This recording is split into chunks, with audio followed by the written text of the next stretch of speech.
এখন যে ট্রেন্ড সেটাতে তারা বলছে যে আমরা সব ভোট মমতা ব্যানার্জিকে দেবো, মুসলিমরা। কিন্তু আজকের যদি বিজেপি সিট ঘোষণা করে কিছু মুসলমানের, তাহলে কিন্তু আবার বিজেপির দিকে চলে যাচ্ছে। এই রাজ্য কোন দিক থেকে মুসলমানদের উন্নয়ন করছে আপনি বলুন? এখানে মুসলমানদের যা পার ক্যাপিটা ইনকাম তার 10 গুণ বেশি উত্তরপ্রদেশের। শুধু কি বিজেপির ভয়ে আমরা দরিদ্র থেকে আরো দরিদ্রতর হয়ে যাব, মাটির সঙ্গে মিশে যাব, না খেতে পেয়ে মরে যাব? মমতা ব্যানার্জিকে আমি বলতাম, আপনি তো বলেছিলেন ওয়াকফ আন্দোলনে দিল্লি যান, তা আমাদের কাছে কেন এসছেন? যান দিল্লি, সেখানে নামাজ হচ্ছে, সে দিল্লি সেখানে যান, আমি তোমাদের পাশে আছি, এই আছি, ইত্যাদি আছি। কটা মসজিদ করেছেন পশ্চিমবঙ্গে? 3টে তো মন্দির করে দিয়েছেন। হিন্দু ভাইরা বলেনি মন্দির করে দাও। এই জায়গাটায় শুভেন্দুদা ভালো ভোটে জিতবে, এই ভবানীপুরে। আমি বলছি 60,000 ভোট পাবে তো? জেতা তো দূরের কথা। মমতা ব্যানার্জির আর তাস খেলার সব তাস খেলে দিয়েছে। মমতা ব্যানার্জির ওই আমিত্বটাই শেষ, যে মুসলমানদের ভোট নিয়ে আমিত্ব করত। রাজনীতিতে সম্ভাবনা বলে একটা কথা আছে, এই সম্ভাবনাটাই কিন্তু মানে কার ভোট বাক্স বাড়াবে কার ভোট বাক্স কমাবে সেটাই হচ্ছে বলে দেয়। আজ থেকে 1.5-2 মাস আগে কিন্তু আমি বলেছিলাম যে মুসলিম ভোট এক হচ্ছে, এবং মুসলিম ভোট এক হওয়া মানে মমতা ব্যানার্জির যে 110টা কেন্দ্র আছে মুসলিম পপুলেটেড, সেখানে মমতা ব্যানার্জি 1টা কি 2টো কি 10টা পাবে, বাদবাকি কিন্তু 90 থেকে 100টা কিন্তু এই মুসলিম জোট এরা পাবে। মুসলিম জোট বলতে নওশাদ সিদ্দিকী, আসাদুদ্দিন ওয়াইসি, হুমায়ুন কবির অ্যান্ড সিপিএম এই ইত্যাদি। কিন্তু সেই সম্ভাবনা ছিল তখনই যে মমতা ব্যানার্জির অবস্থা খারাপ ছিল, বিজেপির অবস্থাও, বিজেপি তখনই বার হয়ে যাওয়ার সম্ভাবনা ছিল। কারণ দেখুন, ভোট কাটাকাটি, ধরুন একটা কেন্দ্রে 70% মুসলমান, সেখানে সিপিএম অ্যান্ড আইএসএফ তারা পেল 20%, কংগ্রেস পেল 20%, আসাদুদ্দিন ওয়াইসি এবং এই পেল হুমায়ুন কবির পেল 20%, আর ধরুন 10% বা পেল আপনার ওই তৃণমূল কংগ্রেস। এই যে ভাগাভাগি হয়ে গেল, আর এদিকে 30%-এর মধ্যে যদি 21-2% বিজেপি পেয়ে যেত, তাহলে কিন্তু সেখানে বিজেপি বার হয়ে যেত। এটা কিন্তু ছিল আগে। তো এই অঙ্কটা কাজ করলে তাহলে বিজেপি কিন্তু ক্ষমতায় আসছে। কিন্তু সংখ্যালঘুরা মাথা মধ্যে কিছুদিন যাবৎ ঘুরছে যে বিজেপি তো একটা মুসলমান প্রার্থী করেনি এখনো পর্যন্ত, আজকের করে কি ঠিক নেই। তাহলে এই ভোট কাটাকাটিতে যদি বিজেপি জিতে যায়, তাহলে তো আমাদের অবস্থা খুব খারাপ হবে। এখন যে ট্রেন্ড সেটাতে তারা বলছে যে আমরা সব ভোট মমতা ব্যানার্জিকে দেবো, মুসলিমরা, যে বিজেপিকে আমরা আসতে দেবো না। কারণ বিজেপির ওই উগ্র হিন্দুত্ববাদী, সবার মধ্যে নয়, কয়েকজনের উগ্র হিন্দুত্ববাদী। তার ফলে যদি আজকেরই যদি 8-10টা মুসলমান প্রার্থী দিয়ে দেয়, তাহলে কিন্তু আবার অন্যরকম হয়ে যাবে, অন্যরকম হয়, গেম অন্যরকম হবে। শুনুন, বিজেপির এক বড় নেতা মুসলিম আমাকে ফোন করেছে, চ্যানেলে যাই, ডিবেট হয়, যে এই নাম যদি একটা মুসলমানের না থাকে তাহলে এখানে থাকতে পারবো না, এখানে চলে যেতে হবে। সে কেন বলছে? তারা দাড়ি টুপি পরে এসেছিল এবং তারা মুসলিম এলাকা থেকে আসছে, তাদের তো সম্মান দেওয়া উচিত ছিল। তুই সবসময় উগ্র হিন্দুত্ববাদী করবো, এটা কি করে হয়? এইটার ফলে মুসলমান ভোট কিন্তু কেন্দ্রীভূত হতে শুরু করেছে, অটোমেটিক্যালি শুরু হয়ে গেছে। কিন্তু যে আমরা আর কাউকে ভোট দেবো না, আমরা সব মমতা ব্যানার্জিকে ফের ফিরিয়ে আনবো। তারপরে ওই ফের ঈদগার মাঠে ওই ঈদের ময়দানে আবার ওই সুরসুরি দিয়েছিল। তার ফলেই এখন সম্ভাবনাটা এখন কিন্তু মানে আগে যেটা বিজেপির দিকে সম্ভাবনা প্রচন্ড ছিল, কিন্তু আজকের যদি বিজেপি সিট ঘোষণা করে কিছু মুসলমানের, তাহলে কিন্তু আবার বিজেপির দিকে চলে যাচ্ছে। আমি কিন্তু এটা 100% সঠিক বিশ্লেষণ করছি, কারণ সংখ্যালঘুদের সেন্টিমেন্ট ওই কোনো চ্যানেলে বসে বড় বড় ডায়লগ দিয়ে মারলো, সে জীবনে কোনোদিন সংখ্যালঘু এলাকায় যায়নি, বুঝতে পারলাম। সুতরাং সংখ্যালঘু এলাকার মানুষজন আমাকে এটা বলছে যে আমরা পিঠ বাঁচানোর জন্যে, আমাদের মসজিদটা বাঁচানোর জন্যে আমরা কিন্তু তৃণমূলকে দেবো। এবং আমি ব্যক্তিগতভাবে বলবো মুসলমানদের যে তৃণমূলকে দেবেন না, বিজেপিকে দিন, মুসলিম ভোট। হ্যাঁ, বিজেপিকে দিন। কারণ এই রাজ্য কোন দিক থেকে মুসলমানদের উন্নয়ন করছে আপনি বলুন। এখানে মুসলমানদের যা পার ক্যাপিটা ইনকাম তার 10 গুণ বেশি উত্তরপ্রদেশে, তার 10 গুণ বেশি রাজস্থানে, তার মানে 50 গুণ বেশি দিল্লিতে মুসলমানদের পার ক্যাপিটা ইনকাম। তাহলে শুধু কি বিজেপির ভয়ে আমরা দরিদ্র থেকে আরো দরিদ্রতর হয়ে যাব, মাটির সঙ্গে মিশে যাব, না খেতে পেয়ে মরে যাব? সুতরাং মুসলমানদের অবশ্যই উচিত যে হ্যাঁ, এটা কারা মুসলমানরা, কোন মুসলমানরা তৃণমূল কংগ্রেসকে ভোট দেবে? যারা কালকের সকালে কি খাবে রাত্রে ঘুমে চিন্তা করতে পারে না, এই কাল কি করে খাবো, সংসারে চলবে কি করে, তারাই তৃণমূল কংগ্রেসটা করে। কারণ একটু ধরে মেরে খায়, সিন্ডিকেট ইত্যাদি ইত্যাদি, এই মুসলমানরা ভোট দেবে। যে সুতরাং মুসলমানদের তাদের সময় এসেছে। দেখুন ওই যে রেড রোডে উনি গেলেন, আমি তো বৃষ্টি হয়েছে বলে যেতে পারিনি না। হ্যাঁ, আমি যেতাম মানে কি, আমি কালো পতাকা দেখাতাম একেবারে, আমি বলে দিচ্ছি আপনার চ্যানেলের মধ্যে, কালো পতাকা দেখাতাম, গো ব্যাক স্লোগান দিতাম, একাই দিতাম গো ব্যাক স্লোগান। উত্তরে বললেই, পুলিশ প্রশাসন উত্তরে বললেই তার উত্তর দিতাম। যতজন এখানে বসে আছে, হ্যাঁ, এরা সব এদের ইসলামিক কথা হচ্ছে ইমান, মানে মেরুদণ্ড বিক্রি করে দিয়েছে।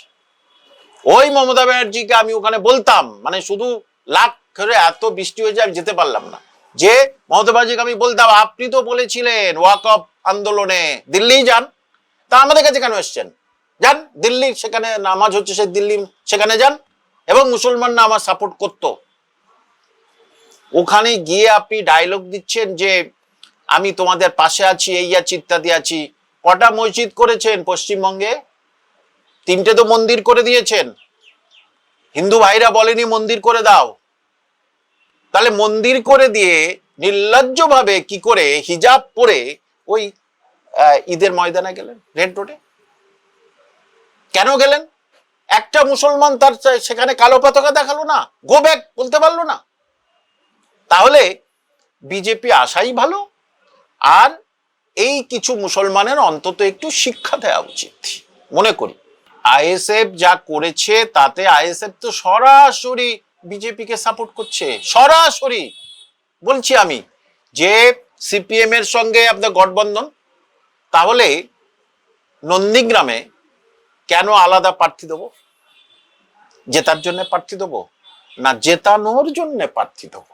সেটা নিজেদের ভালোর জন্য, নিজেদের ভালোর জন্য মানে সেটা সে ভালো। মুসলিমদের কে, মুসলিমরা তো চোখ খুলছে না।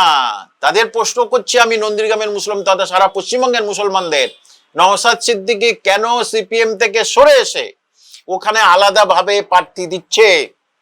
কারণ ওখানে 2000-এর কাছাকাছি ভোটে শুভেন্দু দা জিতেছিলেন। এইবারে কম করে নওশাদ সিদ্দিকী, নন্দীগ্রামে মুসলিম বেশ মুসলিম আছে, তাহলে সেখানে কম করে 5 থেকে 10,000 কেটে গেল। সবকটা মুসলমানের ভোট। কিন্তু মনে করবেন হিন্দু ভোট এই নন্দীগ্রামে একটাও নওশাদ সিদ্দিকীর কাছে যাবে না, আমি বলে দিলাম। তাহলে এই যে 5 থেকে 10,000 ভোট চলে গেল, তার মানে তৃণমূলের ভোট কেটে গেল, শুভেন্দু দ্বারা একদম পুরো পোয়াবার হয়ে গেল, একেবারে পোয়াবার হয়ে গেল। তা খুব সহজেই তুরুপের তাস কাকে, মানে নওশাদ সিদ্দিকী মেরে দিল, পরিষ্কার। এটা করে লাভটা কি হলো? দেখুন রাজনীতির বড় বড় রাজনীতিবিদদের কি গেম আছে আমরা সাধারণ মানুষ বুঝবো না। সাধারণ মুসলমানরা তো এই করে মরে যাচ্ছে। এবারে জানেন তো মুসলমানরা এই প্রথম চেয়েছিল রাজ্যের যে আমরা এক হব, আর এবারে পলিটিক্যাল মুসলমান লিডাররা তারা বলেছে আমরা এক হব না, ব্যক্তি স্বার্থে আমরা এক হব না। ব্যক্তি স্বার্থ, এই যে নওশাদ সিদ্দিকী ওখানে প্রার্থী দিচ্ছে মানে কি ব্যক্তি স্বার্থ ছাড়া অন্য কি আছে? জিততে তো পারবে না ওখানে, তাহলে ভোট কাটি এবং শুভেন্দুর এলাকা। এটা কি করে হয়? কেন মমতা ব্যানার্জির এখানে দিক, মমতা ব্যানার্জির এখানে দিক না। হুমায়ুন কবির তো মমতা ব্যানার্জির এখানে প্রার্থী দিয়েছে, ঠিক আছে, প্রার্থী দিয়েছে, তাহলে নওশাদ সিদ্দিকী আপনি এখানে প্রার্থী দিন। অর্থাৎ এই জায়গাটায় শুভেন্দুদা ভালো ভোটে জিতবে, এই ভবানীপুরে। ভবানীপুরে জিতবে? ওরে বাপ, ভালো ভোটে জিতে যাবে, শুধু এমনি ভোটে জিতবে না, মানে কোনো ফাইটিং হবে না, শুভেন্দুদা জিতে যাবে। তাহলে মমতা ব্যানার্জি এত হই উঠ্টগোল করছে, 60,000 ভোটে জিততে হবে, অভিষেক মমতা বলছে। আমি বলছি 60,000 ভোট পাবে তো, জেতা তো দূরের কথা। আমি ভবানীপুর থেকে আশেপাশের ছেলেমেয়েরা আমার কাছে চাকরি পরীক্ষা করতে আসে, বলছে স্যার শুধু এলাকার মানুষ জানে যে এই ভবানীপুরের অর্ধেক দখল করেছে কারা, ফ্ল্যাট ফ্ল্যাট এইসব নিয়ে কারা দখল করেছে সেটা এলাকার মানুষ জেনে গেছে। যে 60,000 ভোট পাক সেটাই বড় জিনিস। যে সুতরাং এখানে একেবারেই শিওর শট শুভেন্দুদার।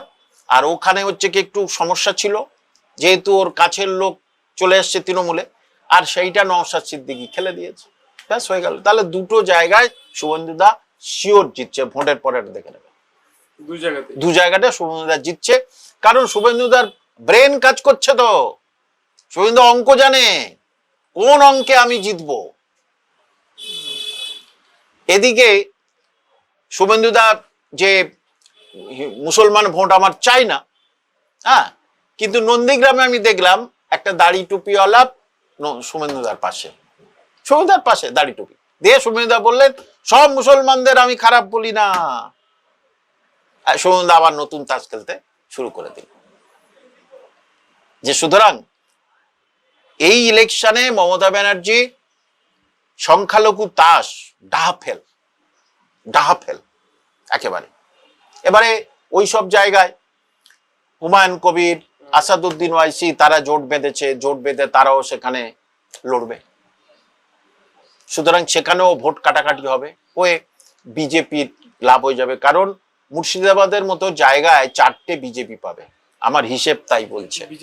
হ্যাঁ, মুর্শিদাবাদের 22টা সিটের মধ্যে 4টে বিজেপি পাবে, অঙ্ক তাই বলছে, ভোট কাটাকাটির অঙ্ক তাই বলছে। বললাম আরো কিছুদিন পরে কি ঘটবে কিছু বোঝা যাচ্ছে না। এখন সমান সমান, মানে তৃণমূলও আসতে পারে আবার বিজেপি আসতে পারে এখন, কারণ এখন ভোটের বাকি আছে 1 মাস, আরো 15 দিন পরে আবার কি শুভেন্দুদা কি তাস খেলে তো বুঝতে পারবো না। তো আমি মমতা ব্যানার্জির আর তাস খেলার, সব তাস খেলে দিয়েছে, না আর কোন ওনার কাছে তুরুম মারার মতো কিছু নেই। আর যে এরা তুরুম মেরে দিলাম যা সব হেরে গেল, মমতা ব্যানার্জির কাছে আর কিন্তু নেই। কারণ মমতা ব্যানার্জির সংখ্যালঘুদের নিয়ে সততার শত মুখোশ খুলে গেছে, এটা মমতা ব্যানার্জির আর কোনোভাবেই কোনো কিছু করার নেই। মুসলিম ভোট নিয়ে শুভেন্দুদা ঘটিয়ে দিলেন। হ্যাঁ, যে নন্দীগ্রামে সত্যি টাফ ফাইট ছিল, এখন আর শুভেন্দুদার কোনো ফাইটই নেই, হেসে খেলে জিতে যাবে শুভেন্দু। এদিকে সিপিএমও ভোট কাটবে, সিপিএম ভোট কাটবে, সিপিএম মুসলমান ভোট বেশি পাবে, হিন্দু ভোটগুলো রামে চলে যাবে, তাহলে আবার আরো বেশি ভোটে শুভেন্দুদার পথ সুগম হয়ে গেল, বিজেপি আসবে ওখানে। দু জায়গায় বিজেপি খুব সহজে জিতবে। কোন কোন জায়গায়? ওই শুভেন্দুদার 2টো সিট, নন্দীগ্রাম আর ভবানীপুর। এ তো শুভেন্দুদা একদম খুব সহজেই, মানে ভবানীপুরে আবার বলছি খুব সহজে হেসে খেলে, হ্যাঁ, পান চিবোতে চিবোতে শুভেন্দুদা জিতে যাবে খুব সহজে। কারণ ভবানীপুরের মানুষের আত্মা কাঁদছে যে সেখানে কারা সব দখল করে নিয়েছে, কতগুলো প্লট কাদের আছে, সেটা ভবানীপুরের মানুষ কিন্তু পুরো বুঝে গেছে। সুতরাং যত ববি হাকিমকে কোনোদিন দেখিনি ওখানে যেতে, আর সবাইকে একটা জায়গায় ওখানে কোনোদিন বসতে দেখিনি, তা উনি এবারে বলছে না কেন যে আমি মানে 294টা, এবারে বলছে না কেন বুঝতে পারছি না। এবারে বলুক, উনি এত বলবেন না, আমার আমিত্বই শেষ ভবানীপুরে, আমিত্বই শেষ, তাহলে আমি মানে 294, আমি এই ডায়লগটা এখন কবে শুনবো সেই অপেক্ষায় আছি আর কি।